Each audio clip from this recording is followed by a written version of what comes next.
जुदाई हम नशीनों की बड़ी संगीन होती है। जुदाई हम नशीनों की बड़ी संगीन होती है। तड़प है दिल, तड़पने से ज़रा तस्कीन होती है। Hello friends, welcome to our channel.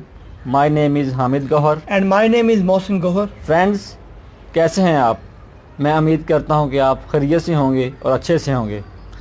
Friends, आज हमने आपके लिए जो वीडियो चूज़ की है उसका टॉपिक कुछ यूँ है। India reduces Pakistan high commission staff by 50%। Friends, जो लोग हमारे चैनल पर नए हैं उनसे रिक्वेस्ट है कि हमारे चैनल को सब्सक्राइब कर लें और साथ बेल आइकॉन को ज़रूर प्रेस कर दें ताकि आइंदा आपको हर नई आने वाली वीडियो का नोटिफिकेशन, अलर्ट्स, अपडेट्स आपको बर वक्त मिलते रहें। दोस्तों, आज की वीडियो है कि इंडिया ने जो हमारा हाई कमीशन स्टाफ है पाकिस्तान का वो 50% रिड्यूस कर दिया है और ये किस वजह से किया है इस वीडियो में हमें पता चलेगा क्या हकीकत क्या है। दोस्तों, डेली वीडियोस देखने के लिए हमारे चैनल को सब्सक्राइब करें क्योंकि हम डेली वीडियो अपलोड करते हैं और आपको इस तरह सब्सक्राइब करने से डेली वीडियोस मिलती रहेंगी। तो चलते हैं वीडियो की तरफ। सो 1 2 3 हियर वी गो। तो भारत सरकार ने एक बहुत ही ज़्यादा स्पष्ट रूप में एक मैसेज सेंड किया है, diplomatic message to Pakistani government. India ने जो पाकिस्तान का हाई कमीशन है इन इंडिया और जो इंडियन हाई कमीशन है इन पाकिस्तान, दोनों जगह डिसाइड किया है कि स्टाफ की स्ट्रेंथ, जो भी वहाँ पर लोग थे, डिप्लोमेट्स, स्मॉल लेवल एम्प्लॉयज़, सबकी स्ट्रेंथ 50% कम कर दी जाएगी। ये एक बहुत ही बड़ा मूव है। इससे दोनों कंट्रीज़ के जो ऑफिशियल रिलेशंस हैं ऑलरेडी काफ़ी हद तक ख़राब थे, उससे और ज़्यादा ख़राब हो जाएंगे।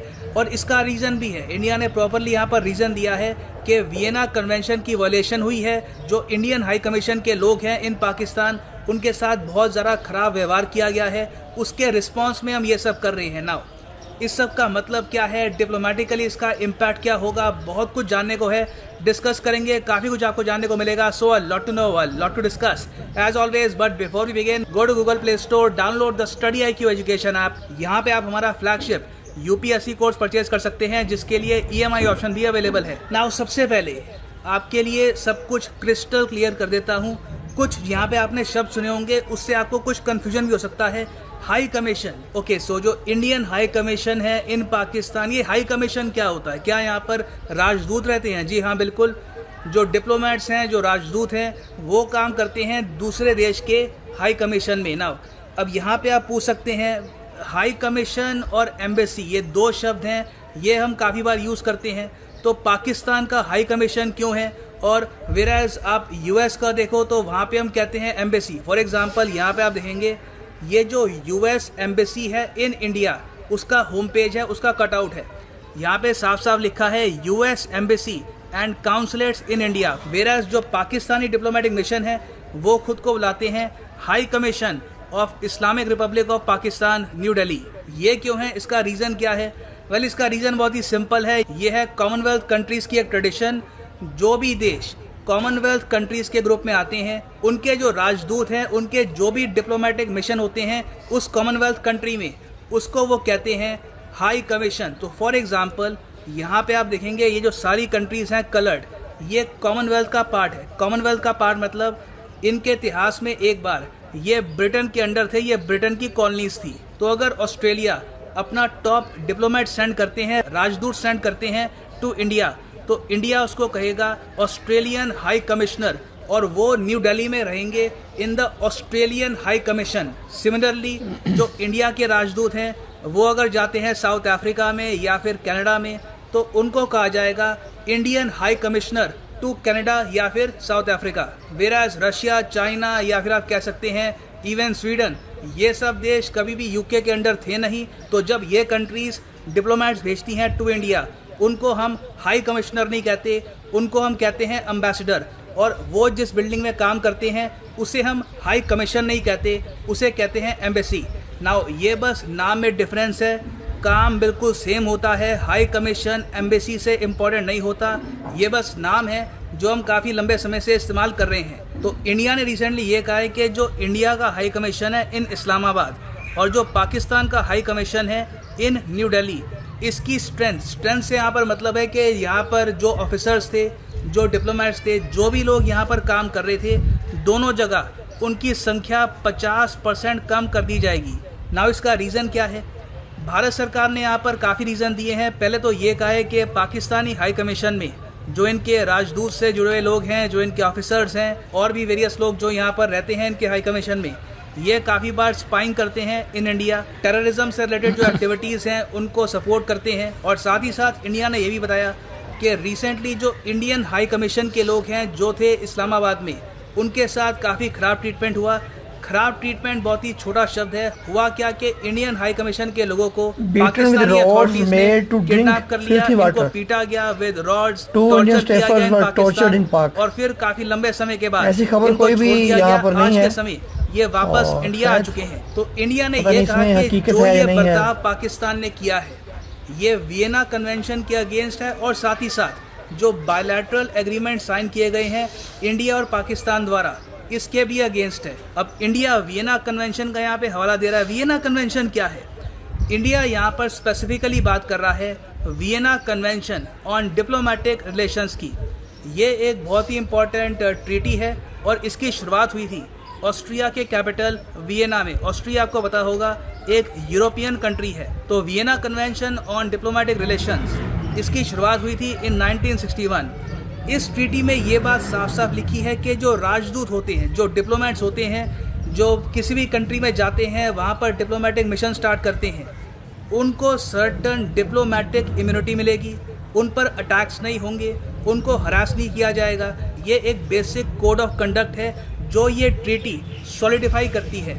आप अगर ह्यूमन हिस्ट्री में देख लो, इतिहास में बड़े एम्पायर्स हुए हैं, बड़े राजा हुए हैं, वहाँ पर उनका एक कोड ऑफ कंडक्ट था कि अगर किसी एम्पायर के साथ उनके रिलेशंस कितने भी ख़राब हैं, जो राजदूत होता है, जो डिप्लोमेट होता है, उस पर अटैक कभी करते नहीं हैं, उसको मारा नहीं जाता, क्योंकि वो माना जाता है कि काफ़ी कायरता का काम है और एक काफ़ी अनसिविलाइज्ड एम्पायर, एक अनसिविलाइज्ड किंग ही ऐसा कर सकता है। तो जो पुराने टाइम से एक ट्रेडिशन, एक कोड ऑफ कंडक्ट चलता आ रहा था, उसको प्रॉपर तरीके से सॉलिडिफाई किया है Vienna convention on diplomatic relations ने। तो इंडिया यहाँ पर पाकिस्तान पर यह आरोप लगा रहा है कि इन्होंने वियना कन्वेंशन के जो यहाँ पर क्लॉजेस थे ये तोड़े हैं। Primarily article 22। आर्टिकल 22 में ये बात साफ लिखी है कि अगर मान लो इंडियन हाई कमीशन है इस्लामाबाद में, तो वो जो ज़मीन है ना जहाँ पे वो हाई कमीशन बना है, वो आप कह सकते हैं ऑलमोस्ट इंडिया की ही ज़मीन है।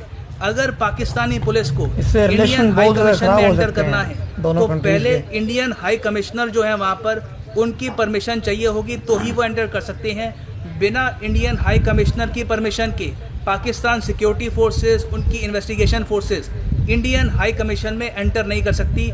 ये एक बहुत ही इम्पोर्टेंट रूल है इस ट्रीटी का। साथ ही साथ आर्टिकल 30 में ये भी लिखा है कि ज़रूरी नहीं है कि जो डिप्लोमेटिक इम्यूनिटी मिलती है डिप्लोमेट्स को, वो सिर्फ डिप्लोमेट्स तक सीमित रहेगी।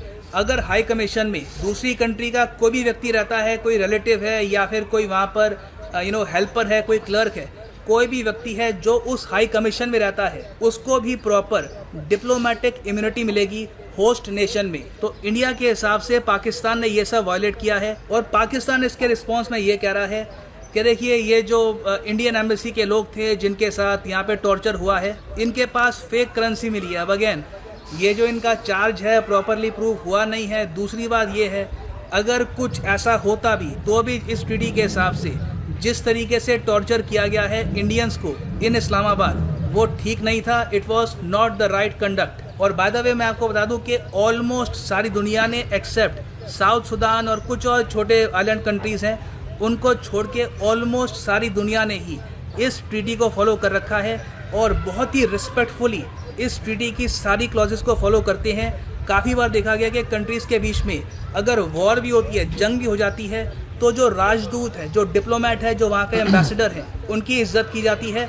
उनको रिस्पेक्टफुली या तो वापस कंट्री में भेजते हैं या फिर उनको अलग से सिक्योर तरीके से कहीं पर रखते हैं। तो अब देखना होगा कि जो ये वियना कन्वेंशन की वायलेशन है, इंडिया इसको यूएन में उठाता या नहीं उठाता, या फिर फॉर द टाइम बिंग अभी के लिए जो डिप्लोमेटिक मिशन है उसकी स्ट्रेंथ 50% कम करके ही इंडिया रुक जाएगा। सो देखते हैं, it remains to be seen. मगर ओवरऑल आप अगर देखें तो इंडिया और पाकिस्तान रिलेशंस इससे ज़्यादा ख़राब दौर से मेरे ख्याल से गुजरे नहीं हैं एक्सेप्ट वॉर्स। आज के टाइम में पाकिस्तान ने ट्रेड सस्पेंड कर रखा है with India. Pakistan various multiple forums में इंडिया के अगेंस्ट बोल चुका है। उनके जो प्राइम मिनिस्टर हैं वो कह रहे हैं कि हम लोग जर्मनी बन गए हैं, हिटलर की जर्मनी, और हम सब लोग नाजी बन गए हैं और काफ़ी उन्होंने बात बोली है, मुझे इस वक्त याद भी नहीं आ रही, मगर उन्होंने काफ़ी ऐसे स्टोरी स्कूप करी थी इंडिया के बारे में। फिर उसके बाद अब ये इवेंट और हुआ है कि जो हाई कमीशंस हैं इंडिया और पाकिस्तान के, इनकी स्ट्रेंथ कम करी जाएगी। So it is bad for the region, bad for Asia overall. मगर इंडिया ने जो यहाँ पर किया है, आप अगर वियना कन्वेंशन को देखें, कोड ऑफ कंडक्ट जो रहता है रिगार्डिंग डिप्लोमेट्स और हाई कमीशन, उसके हिसाब से देखें तो इंडिया का मूव यहाँ पर ठीक है। For the time being this is the end of this video. Thanks for listening and as always God bless you all. Friends, आज की वीडियो में बस इतना ही। तो फ्रेंड, आपको आज की वीडियो में काफ़ी जानकारी मिली। आपको इस वीडियो में ये पता चला कि क्यों इंडिया पाकिस्तान को हाई कमीशन का स्टाफ कम करने का कह रहा है। तो फ्रेंड्स, मैं उम्मीद करता हूँ कि आपको आज की वीडियो पसंद आई होगी। तो फ्रेंड, इस तरह की मज़ीद वीडियो देखने के लिए हमारे चैनल गौहर ब्रोज रिएक्शन के साथ जुड़े रहें और हमारे चैनल को सब्सक्राइब कर लें। दोस्तों, आज की वीडियो में उन्होंने बताया कि अब ये पता नहीं, उन्होंने कहा है कि रोड से उनको बीट किया गया है। अगर ऐसा कुछ होता तो कुछ सोशल मीडिया का ज़माना है, आज कोई पिक्चर, कोई फुटेज, कोई भी सबूत उसका नहीं है। यानी कि सबूत होता है, मीडिया पे कुछ चीज़ आती, इंटरनेशनल मीडिया पर दिखाई है, क्योंकि छोटी बात नहीं है ये। दो कंट्री के दरमियान ये 50% स्टाफ कम करना हाई कमीशन का छोटी बात नहीं, इससे रिलेशन ख़राब हो सकते हैं। और इंडिया की तरफ से ये मैं इसको इल्ज़ाम कहूँगा, क्योंकि अभी तक कोई भी इसकी फुटेज, कोई भी सबूत, कोई भी किस्म की चीज़ नहीं दिखाएगी इंडिया की तरफ से। और आप सिंपली यानी कि डायरेक्टली कह दिया गया कि 50% स्टाफ कम करो। और जैसे पाकिस्तान ने भी कह दिया है कि हम भी स्टाफ कम कर रहे हैं इंडिया का पाकिस्तान से। फ्रेंड्स, इंडिया से एक रिक्वेस्ट है कि वो इस फैसले को रिविजिट करे। ये दोनों मुल्कों के लिए ये फैसला अच्छा नहीं है। और ट्रेड भी सस्पेंड हुई पड़ी है, ट्रेड भी होनी चाहिए, क्योंकि ट्रेड ज़रूरी है। और सुनने में आ रहा है कि वहाँ पर चीज़ें काफ़ी महंगी हो रही हैं इंडिया में। कोरोना क्राइसिस है, पाकिस्तान में यही सूरत चल रही है और यही सूरत चलती रही, और नेबर के साथ हमारे जो तल्लुकात वो भी ख़राब हो जा रहे हैं। इस तरह इंडिया और चाइना की क्लैश चल रहा है, वो भी इफ़ेक्ट कर रहा है हमारे इस खित्ते को। और इस तरह अब फिर ये इंडिया और पाकिस्तान के जो हाई कमीशन का स्टाफ कम होने जा रहा है, तो ये एक भयानक सूरत पैदा कर सकता है। और ये कहा गया है कि उनको हाई कमीशन स्टाफ को हरास किया गया, और इसकी यार कोई सबूत होना चाहिए, फिर बात करनी चाहिए, क्योंकि ये एक छोटी बात नहीं कर रहे आप इस वीडियो में। और इसका कोई सोशल मीडिया का ज़माना है, कोई सबूत वगैरह होना चाहिए था, फिर बात होती, पूरी दुनिया देखती, पूरी दुनिया का मीडिया देखता।